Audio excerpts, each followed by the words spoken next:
This equation is probably the most famous equation to ever exist, but how exactly did Einstein come up with it?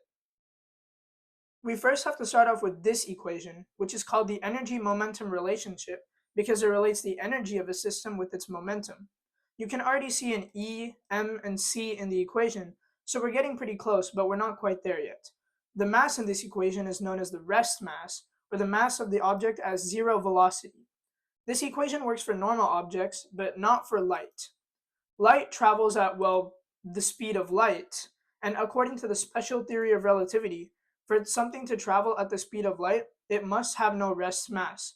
That means if we're using this equation for light, we can get rid of the m squared c to the fourth part of the equation, and the equation just reduces down to E equals pc, and it relates the momentum of light to its energy. Now you remember from your physics class that momentum equals mass times velocity.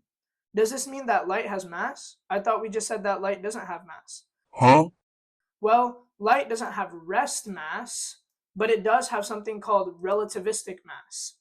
So if we use relativistic mass in this equation, we get that the momentum of light is equal to its relativistic mass times its speed, c, and then we can replace that p in the original equation for it to become E equals mc times c, which can then be simplified to E equals mc squared.